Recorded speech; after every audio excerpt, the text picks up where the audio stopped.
یہ مینار دیوان منگل مل نے 1901 میں بنوایا. کہا جاتا ہے کہ اس نے یہ مینار اپنی اکلوتی بیٹی تیجی کے یاد میں بنوایا. یہ مینار سکھر میں قائم سید معصوم شاہ کے مینار سے مشابہت رکھتا ہے. مینار کے اوپر جانے کے 84 سیڑھیاں ہیں. اسے انتہائی خوبصورتی سے بنایا گیا ہے اور اس کی تعمیر میں پکی اینٹیں استعمال کی گئی ہیں. دریا خان میں جو یہ مینار ہے، یہ مینار کی قدامت یہ ہے، تاریخ یہ ہے کہ منگل مل ایک دیوان تھا جو اس نے اپنے بیٹی تیجا بائی کی یاد میں یہ تعمیرات کرایا تھا. دریا خان مری کے مینار ہیں، بہت پرانے اور قدیمی ہیں اور اس پہ کوئی بھی توجہ نہیں دے رہا.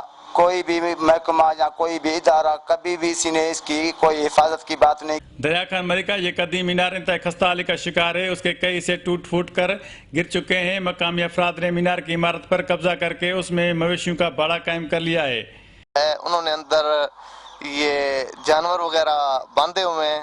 اگر یہ نہ ہو اور اس کی مرمت ہو اور ریپیرنگ ہو تو یہ ایک تاریخی چیز ہے. جیسے کہ یہ شہر کے دریا خان مری کے مینار ہیں، بہت پرانے اور قدیمی ہیں اور اس پہ کوئی بھی توجہ نہیں دے رہا. کوئی بھی محکمہ یا کوئی بھی ادارہ کبھی بھی اس نے اس کی کوئی حفاظت کی بات نہیں کی. شہریوں کا کہنا ہے کہ محکمہ آرکیالوجی نے اس قدیم اور یادگار مینار کو بچانے کے لیے کوئی اقدامات نہیں کیے. محکمہ کی لاپرواہی کے باعث ایک یادگار اور خوبصورت مینار تباہی کے دہانے پہنچ گیا ہے. حکومت کو چاہیے کہ وہ تاریخی مینار کو بچانے کے لیے فوری انتظامات کرے تاکہ باپ بیٹی کے لازوال محبت کی اس یادگار کو محفوظ بنایا جا سکے. زاہد راج پر سما نشر فروز.